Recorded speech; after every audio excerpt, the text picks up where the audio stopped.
desires? Are there are there natural desires? Are there wrong desires? You know, in the sense that someone may have a desire for something, and then if the person has excess of it may be termed as maybe wrong desire or lust or something. And I just want to be clear concerning this. Okay, if I get you right, it's about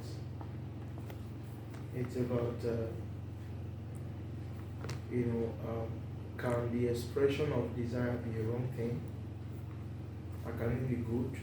Can it be excessive? Can it be? Do you understand? Yeah, that's like what I'm saying. All right, and I remember that we spoke about the nature of desire. What's really desire? Okay, what's desire? Is desire an ability in you, or the object of what you think you want or you desire? All right, and so I think um, we're looking at some things as regarding when you are, let's say you are fully uh, you are fully uh, in this abundance consciousness. All right, the question then is, what else do you desire? All right, because if you desire something, it's a pointer that you are yet to have. You understand? You are yet to reach that thing. You are yet to handle the thing. You are yet to have the thing. Yeah. All right, but then what if we realize that all things are within this presence, this eternal presence, okay, where there is no need for something, there is no need to get something, all right, nothing you are trying to reach out for. Do you understand? Yeah. Some tend to call that state a desireless what? State. Okay, does God desire? What's God's desire? You see, what's God's desire? All right, but God really, you see, He doesn't have a desire that puts Him on a journey. He doesn't have a desire that puts Him on a search. You get?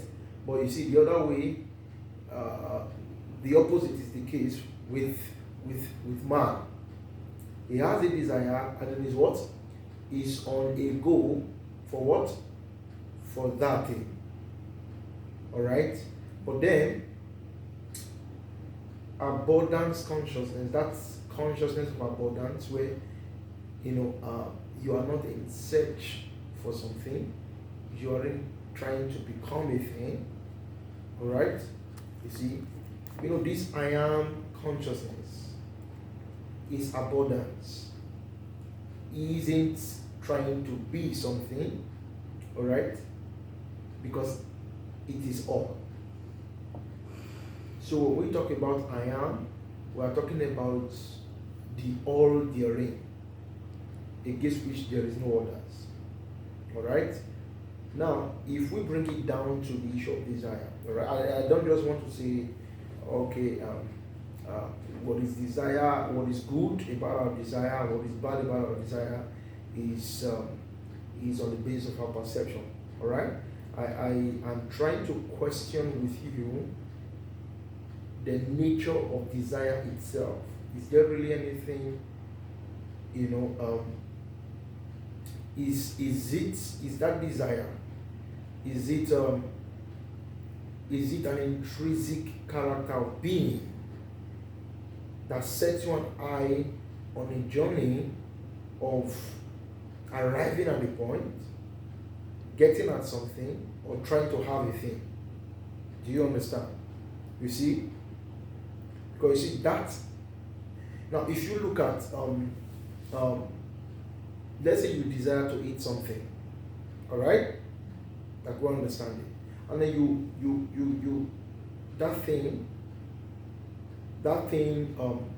you so desire to eat, you finally get it, all right? Now you begin to eat. Now you eat enough of that thing you had initially desired, and then by the time you are really satisfied, you cease to have no desire for what? For that thing. So that means satisfaction, all right?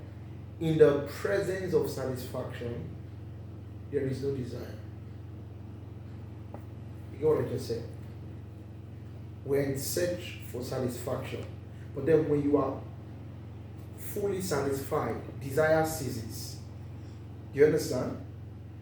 And so when one wakes up to this inner being, this being of completeness, this I am of pure bliss, desire, you realize this inner, this pleasure, this satisfaction. You know, the word pleasure, satisfaction, you know, is still trying to describe that state that is not in want of anything. Okay? So when that tendency of being in want of something ceases to be, then desire is no more. Alright? Desire is no more. And I think the fact that we still desire, alright, the fact that we still desire,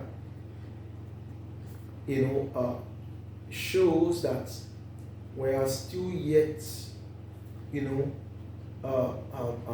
we are still yet to experience this eternal presence. Do you understand?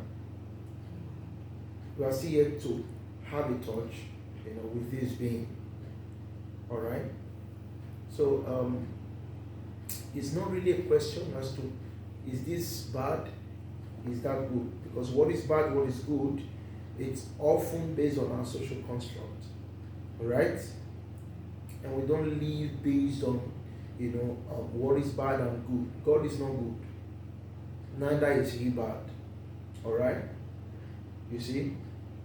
But then,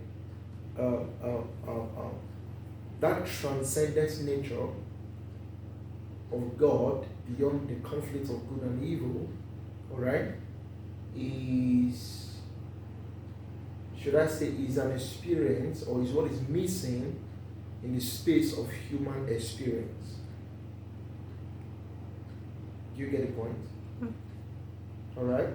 And so, don't question things, don't question reality as to what is good, or as to whether it's good or bad. All right? Because often what you think is bad to these people, all right, to this set of people, to the other set of people is good. All right? What you think is good here, when you cross the border of your own community, it becomes bad. All right? Do you understand? Do you get what I'm trying to say? Yes? And so, if God gives me, in quotes, a desire, and then such desire makes me hit too much, you can't condemn me for that. Do you understand? You can't condemn me for that, because you did what? Alright? Because you see, we have to realize, you know, there is an image that we carry, you know, that we project onto God. And if we were to take this image as an objective or as a real description of who God is, then God must be the source for both good and evil. Yeah. All right? He must be the source for both good and evil. You understand? And sometimes when we speak like this, people assume we are not, we are not, maybe we are setting ourselves against God. But that's not the idea. Alright? You see, when you judge the God that people have projected to you, alright, and in judging or in observing, realize this isn't better off. This God isn't better off. Do you understand what I'm saying? Yeah. If God isn't better off, then that utter displeasure in this God eventually leads you to the God within. Alright? Do you understand? And so, how do we know God? God is not known by the Bible. Alright? When you read and study the Bible, alright? When how do I put it now? When you read and study the Bible without an objective observation, alright, you're going to end up with the God of the Jews. You understand? Yeah. That's all you get. But then one who was waking up can read the Bible and yet is not affected by the God being projected by such a tribal people. Do you understand what I'm saying? And I think the projection of this particular set of people has so dominated the Western thoughts. That's why we are very domineering. Right? We try to force things. We create conflict and then we try to solve it. We create the battle, we try to solve it. You know, we make a mountain out of a what? How do you call it? Out of a molehill. Yes. Right? Do you understand?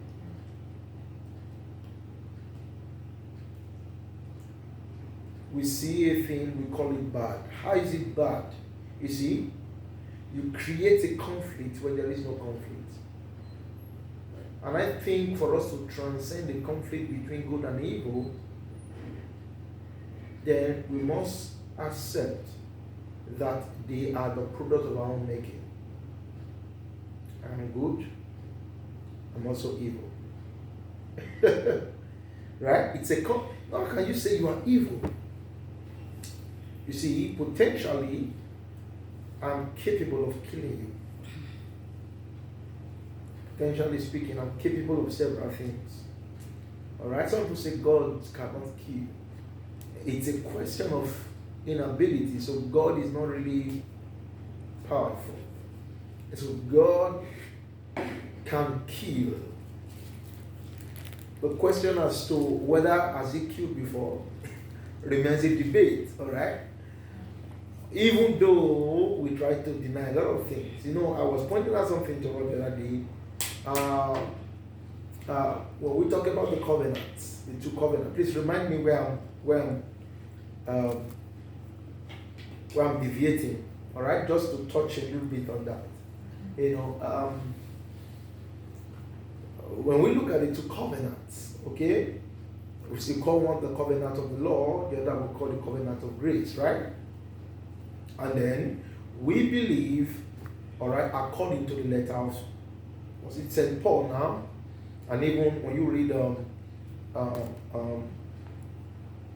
particular text in Proverbs, I can't lay hands on it right now. You know, that reveals that the Old Testament was under the administration of the angels. All right, do you understand? Yeah. So if everything that they did, the killings and all the kind of stuff they did, if we say it's not God, it's the angels, that means the idea of the old covenant originated with the angels. Because you see, we are talking about a covenant which you say exists between a particular set of people and God. All right, and the angels is a mediator. So anything that happens is between the God and the people. And so you can't give a separate meaning to the actions of the angels as not involving God and the people. That would be unfair. Alright? No, we try to protect the character, the nature of God. Okay, we try to make him good. You see, when you are trying to make him good, you are projecting your image of what is good on him. But this God is not good. He is neither evil nor what? Not good. Okay? So whatever is good is the devil. Whatever is bad is the devil. Alright? And if we have a situation where it is so clear that the angel sent by God indeed, we say what? Is the angel. Even in situation where it appears God was speaking directly, you see, we are all right, we are stronger than God. Okay, we deny. See, we protect God's character on the part of denial. Do you understand what I'm saying? On what? On the part of denial. The place where God spoke, where we know that God spoke directly, we interpret it. We do not interpret it literally. Alright? But when it appears the devil did something, then we interpret it what?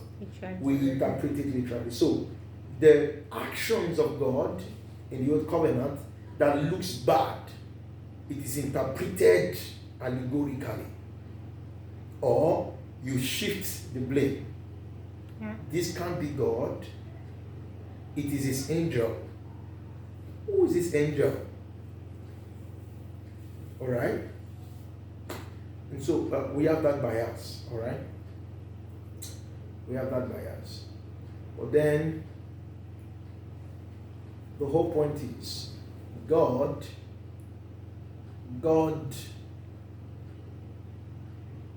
is capable of evil.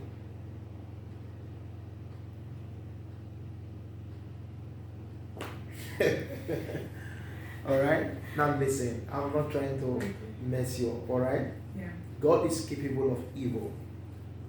He's capable of good. Do you understand? Okay.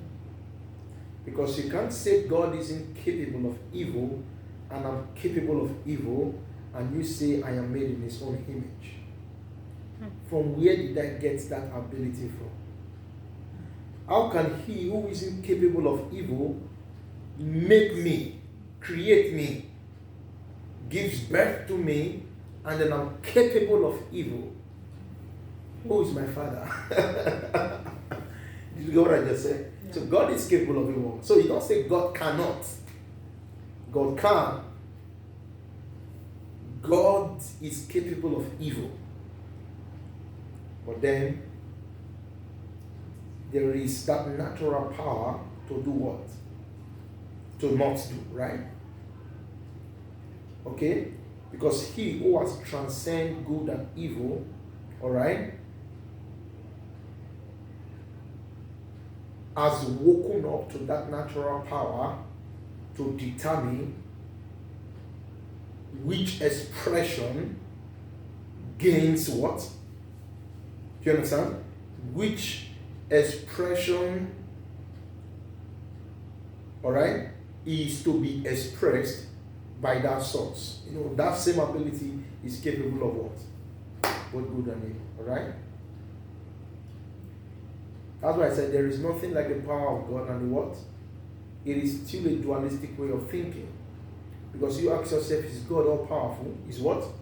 He is all powerful. How can an all powerful God has other power against which he is striving? Alright, so there is no other power that be except him. And so if God fights against the power of the devil, then he is striving against himself. And that's why when you want to deal with sickness, you want to deal with stuff, you want to deal with all kinds of things, you must not be contentious. You must not think you are in a warfare against a particular kind of power that is what? No. Alright? It's simply, listen, it's simply that there is that wisdom, okay? There is that wisdom to overshadow, alright? To overshadow that destructive power. You know, the destructive nature of this power, we are seeing it in his expression. But the very power itself is both capable of what? In other words, what you call the power of the devil as being destructive, alright? That power you think you are using to heal, it's actually the same power with which that problem was created. Alright, now we have a person, alright? We have a man, we have someone who is able to bring, who is able to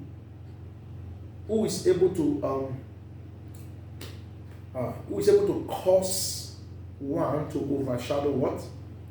One expression of it to overshadow. It's not as though you are trying to triumph, you know, because we're not talking about evil triumphing over good. There can't be that. Alright? Yeah.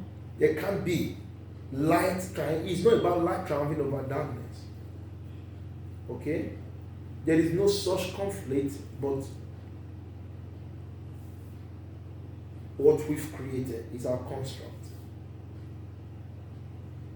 Do you understand what I'm saying? Yeah. And so God is capable of evil.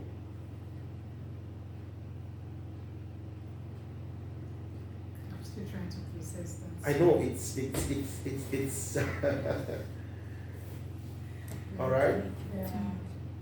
Now, the moment you realize that you are capable of evil and you are capable of good, all right, there is an existing potential within you. All right, you see, then we cannot look at the nature of the free will. Do you understand? You see, that means to be good becomes a decision, all right, that is not based on strivings and struggles, but just that natural flow of your choice. I can do this, but I won't. You are not trying not to. But the moment you create that conflict and you think this is outside trying to overpower the light in you, then you create that battle. Do you understand? Evil becomes your slave the moment you realize it is your product.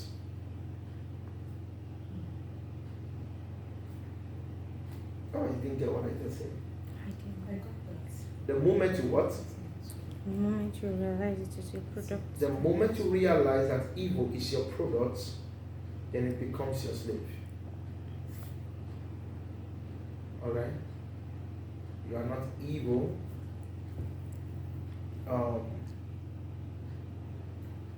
You are not, I was trying to say something just now. You are not trying to overcome evil.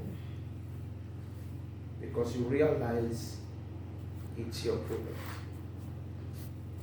Okay? It's your product. You know, we're asking a question as touching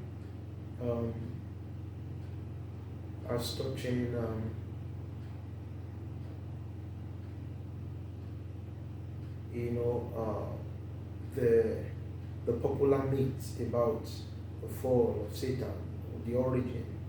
All right? Can you see that? You know, and I think that we shy away from these things. We don't want to look at it. All right? Because you tell me before, in quotes, there was a saying. We said everything was absolutely good. then from whence cometh sin? Alright? Yeah. If everything was absolutely good, okay?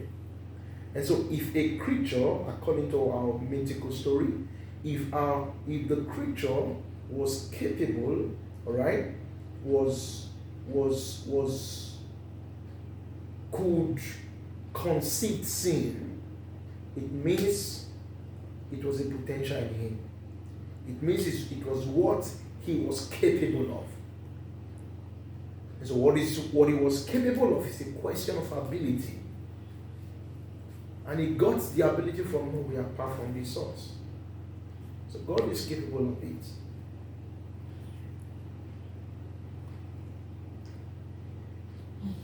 Alright? Yeah. God is capable of it. Or is that, you see, God went and God killed these people, killed the community of people, sent people to kill them.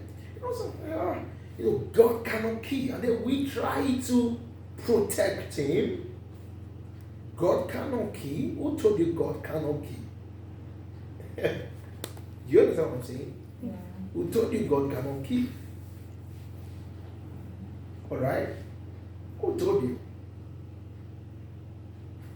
God cannot kill, yet he killed Jesus. Right? So, I think you're satisfied with that, right? It's like something else came up in your heart. So much. Okay, I know. But then your initial question is he okay? Are you okay with that? Fairly. Fairly? Yes, because the actual reason I asked is because of natural desires. Because, for instance, now there's this innate ability of a man desiring to have, let me say, sex. Now, I'm just like, is there a point whereby maybe the person will get to and the person will not, maybe will like lose that desire or something? Are you getting my point? I don't know whether you get where I'm coming from. Lose that desire. I know where you're coming from. Or like food. Let me use food now. Okay. You understand? Like, So you are trying to be particular with some things. exactly. But then you are addressing an issue. You see, we cannot draw a conclusion, right? Okay. Yeah. On a general thing Yeah. by just a selected thing. So we have to look at it holistically. Yeah. Do you understand?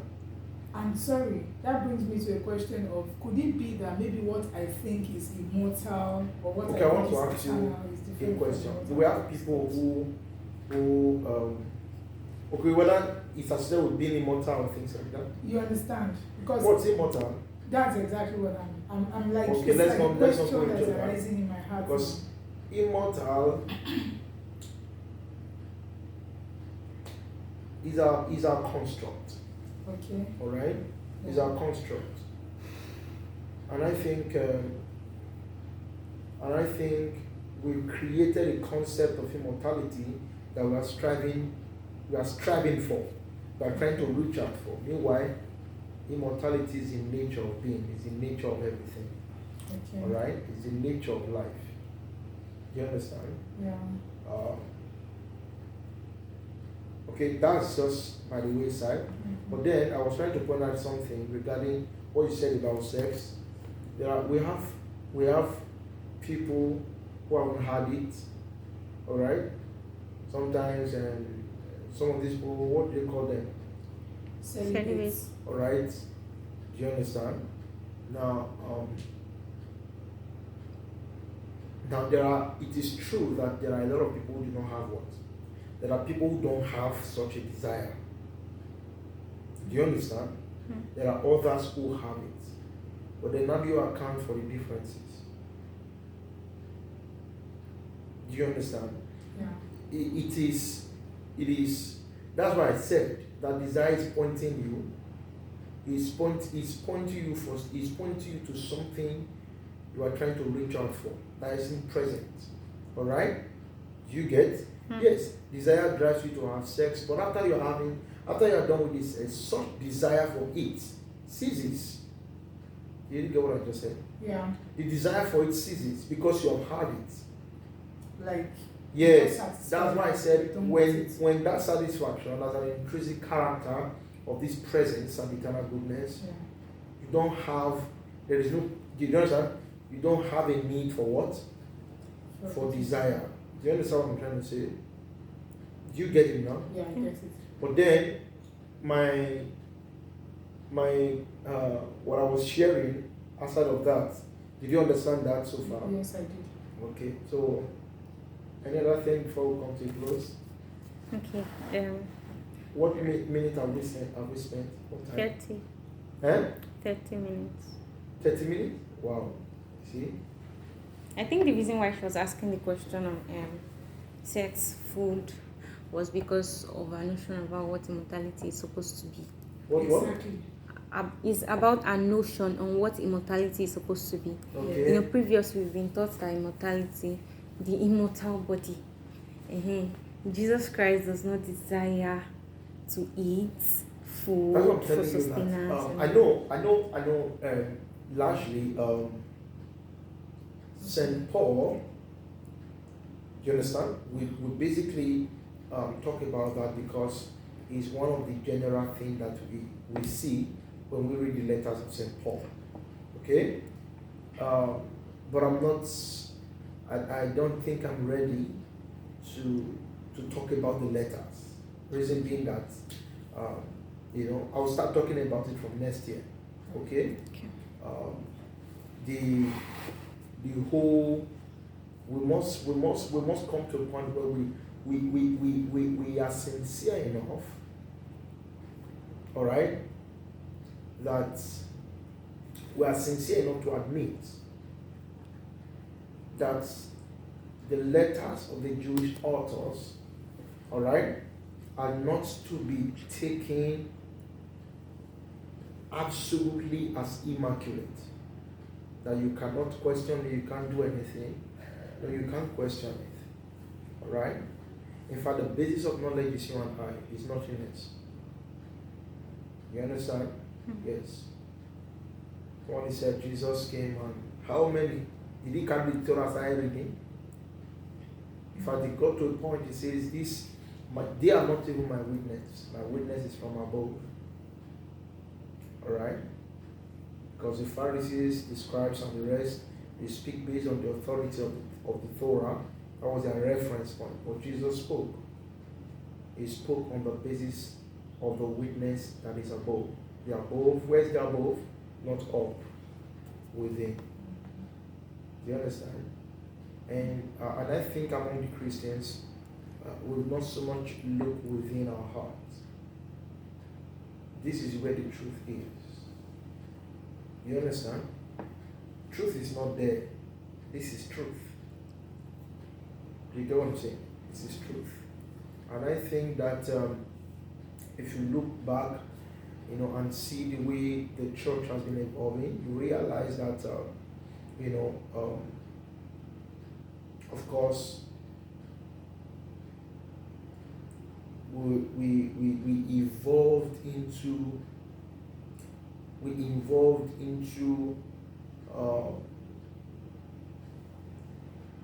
evolved into a former state. I mean, we are still in that former state, all right? Everything about us basically is former, all right? Our interpretation, we have codes, we have the way, all right?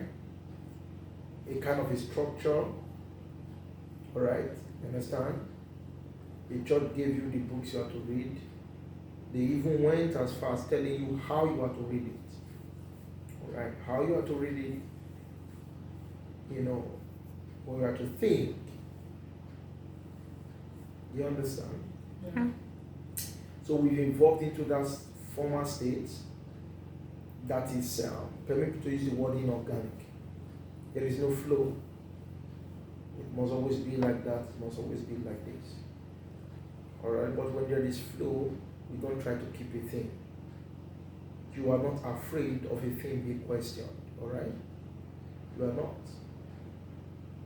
Because often people talk about God, they are talking about the idea of God. Because if it's not your idea, then you wouldn't try to protect him. I won't try to make God good. In fact, he said I should make him good. And I think is the reason why I appreciate the Father in my heart.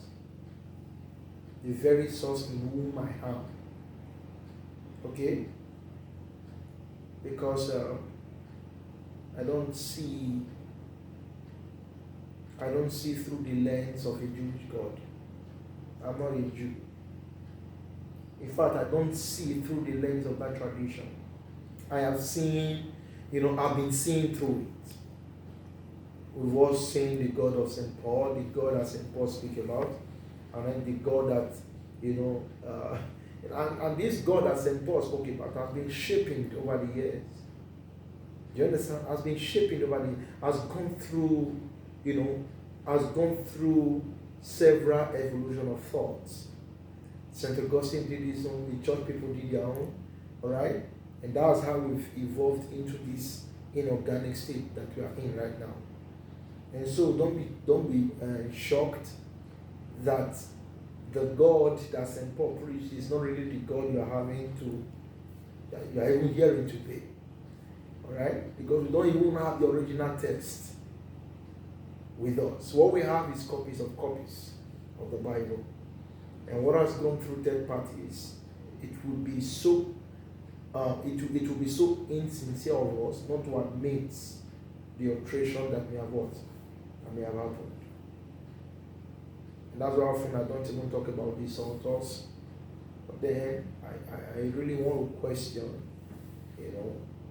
our projections. Do you understand our projections? For example, somebody will say, God, only what God sees is faith, not your feelings, not your whatever. He's not moved by whatever, he's just moved by his word. What is his word? Then we turn to the Bible. Maybe a particular statement, or God said that statement.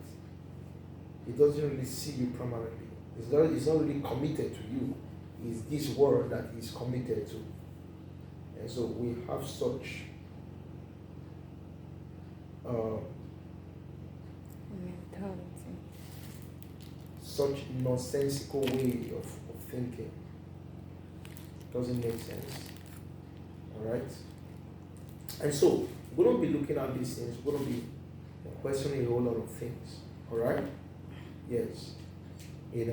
Mortality or immortality being revealed. What is mortal and what is immortal? Mortality, it's a human construct. Alright? Yeah. It's a human construct.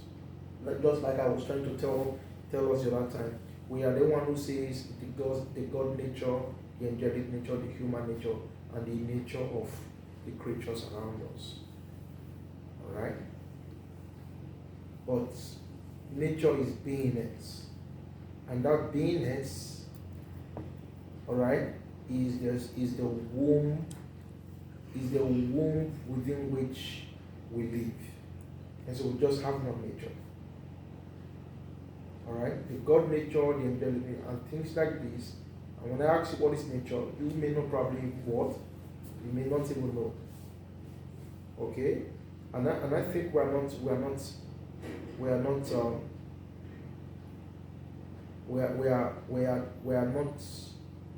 not seeing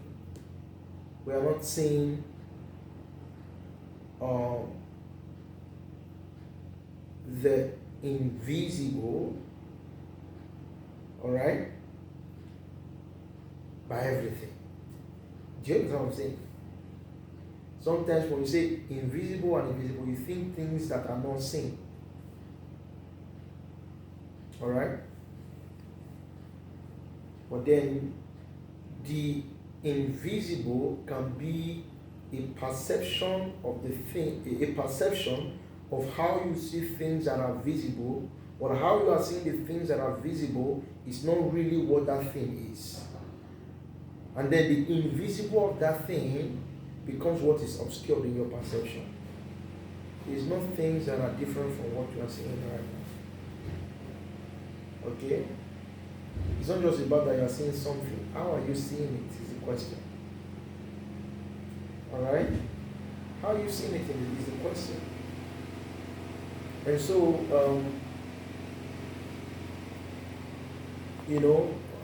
I would say you are man. You see, God made me man. Alright? You see, the one who made me man, alright, know I am him. Alright? You understand? But then we are not okay with being man. Then we call ourselves what? I call you God man, because man is no longer what? You understand? And so God man has become a word by which we differentiate ourselves from other men. Yeah. All of this is our construct, is our perception. Do you understand? What is immortal? What is mortal? So we're going to discuss more on that as for next year. Let me take the last question. Do you have any last one? Yeah. All right. Okay, based on questioning your beliefs, I've tried without much success to question what I believe by myself. So my question is, what is the basis for questioning my own belief? All right.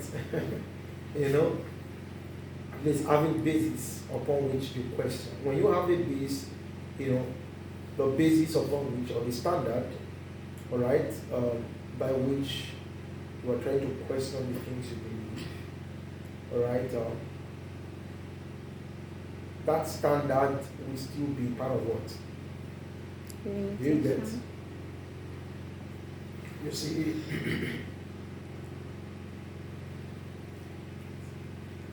I think faith, it is faith to live from this place of skepticism. You understand? Mm-hmm. And we think, oh, are you being a skeptic? I'm not being a skeptic as well. Alright? But then, when you question your belief, alright, you should naturally assume, or you should naturally realize that you are the questioner. Alright? And the questioner who questions, having an already existing what? Standard, will never find his way out. You understand? And so we have two types of questioners. We have people who question through the prism of their previous knowledge and knowledge, or through the lens of their own perception of what they think is good. Alright? But then we also have the other type of questioner, alright, who really do not know anything at all. But they seek to know is the reason for their question. So you can take the position of that. You don't really know. Do you understand? That you know that, okay, I will always say God is good. I will always say, maybe I made a statement just now. Yeah. All right, now I've been involved in the game of saying God cannot be this, God cannot be that. But then I'm not saying God is capable of it. Do you get the point? Why did I arrive at that? Because I questioned that very belief. And if I already have something through which, constituting the basis upon which I'm questioning, I will never arrive at that. Do you get what I'm trying to say? Yeah. I will never arrive at that. And so I have to look at things objectively, trace it back to the source. And I might find no word about God. And so if I am to question what resulted from one's ability, then I should question the one who gave the ability. If I have nothing, if I possess nothing of my own other than what is in God, then I should be able to question God, question, why do I have this, why do I have that? For example, you take the Genesis story, such, oh my God. I mean, it looks so funny, right? You have the desire, God gave you the desire in quotes, and He asks you not to what? Not to eat. The tree of life and the tree of good and evil, they are a reflection of the possibility within a man. So the tree of life and the tree of good and evil, they are in God. You see? They are a reflection. They are a reflection of God's capability. They are a reflection of what is present in God. And it's the reason why it says, man has eaten of these. Alright? Let's prevent him, let's see what? Eat of the tree. You understand? Lest he put forth his arm to touch that same thing. How can you say he has eaten of that and then he's looking like me? He's become as one of us. Why shouldn't he be like the devil? You understand? If the whole tree was representing the devil. We're only told in Revelation that the old serpent is the devil. He didn't say the knowledge of good and evil is of the devil.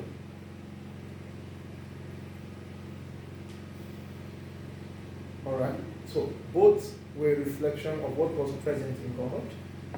I'm just explaining the whole mythical story. I'm not taking a position either. When I say according to the Bible, according to St. Paul, I'm quoting St. Paul. That I'm quoting someone doesn't mean I'm agreeing with the person. And you should know that about me, amen? Mm-hmm. I'm just trying to make sense from a whole lot of nonsense, amen? Mm-hmm. And so, so you can say his eyes was blinded to the knowledge of what? Because later on along the storyline, it was still about the opening of the eye, right? So he can see. Because later on, was it in Proverbs when we are told that we are the tree of life, right? We are that tree. We are that same tree. We are that same tree. Do you understand? We are that same tree. Okay? So he says, let's shut his eyes. So he doesn't what? Because he's become as one of us, or like one of us. Alright? And so I cannot contemplate into all of those things if I question from the basis of my words. So it's possible to question without basis. Okay. You understand? It's possible to question without a given standard. It's possible to question without a pre-existing knowledge and notion. You understand? And what is also possible is that it's possible that one question having all of these things. So it depends on the frog you want to eat. Amen. Amen. I think I've not been able to mention, I've not done anything. Okay? I'm just trying to make us think. Amen. Amen. Alright? So it's good having all of you.